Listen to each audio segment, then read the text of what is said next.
Good morning guys. Ayan, umulan pala. Gigising ko lang. Ayan, basa yung aking aloe vera. Ayan, doon sa banda. Makulimlim pa. Uulan pa yan mamaya guys. Dito isa 10 AM ng 10 AM. Ayan guys, yung aking sili, update sa aking sili. Marami na naman siyang bunga. Ayan naman, ari-ariba na naman ang bunga ito. Today is Thursday. Ayan ulan. Ayan po yung aking mga tanim dito sa bintana. Ano kaya ito? May umusbong. May umusbong dito sa akin. Ano yan? Nag-uulan pa talaga. Basta yung aking aloe vera. Kaya umulan talaga siya. Oh. Kaya yung mga estudyante is walang pasok. Ayan, silang dalawa. Nagtabi ang kamatis. Ano kaya? Bunga kaya ito kahit sila ay magkatabi. Katabi sila, ito yung mga sili. Nandiyan yung bunga ng aking mga sili. Ayan, marami na naman. Kuhaan ko yan ng pang tinola, yung dahon niya.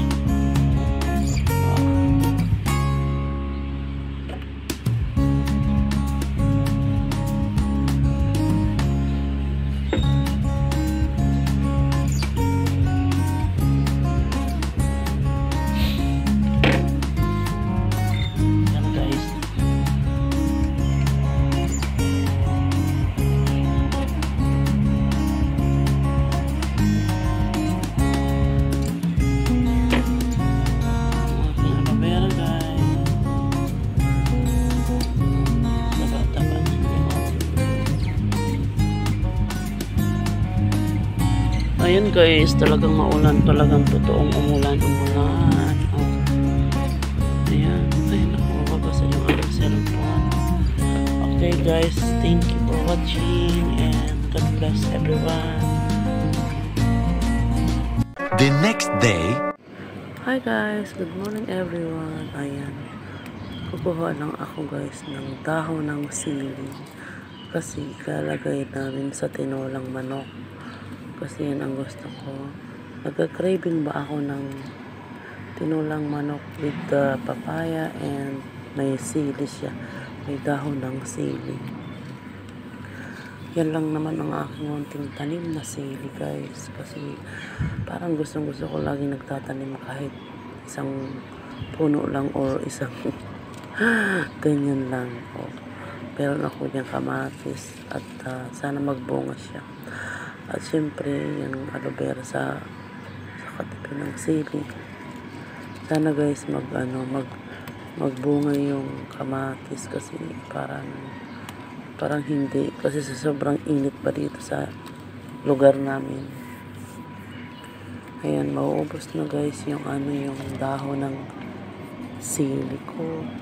Pero tutubo pa naman yan. Kasi kapag alam nyo guys, ang sili kapag tinanggalan mo ng mga dahon or meron siyang umuusbong na mga ilang piraso, tanggalin mo lang yun and then uusbong ulit yung mga dahon. For today's video guys, kumuha tayo ng dahon ng sili at ilalagay natin yan sa tinolang manok. Tinolang manok. Kalbuhin na natin yan kay sayang. Ayan guys, at least may dahon tayong sili. Diba, ayan.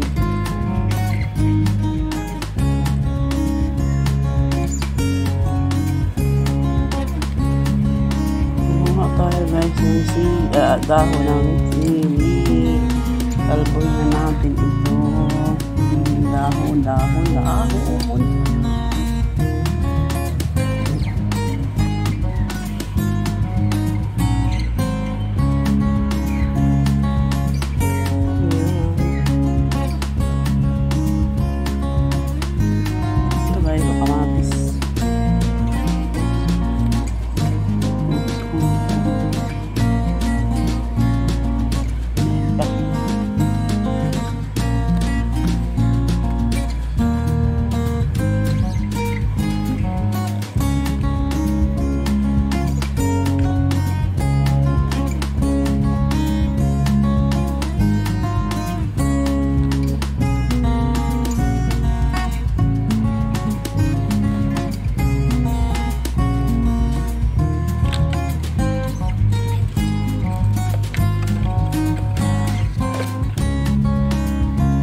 Thank you for watching.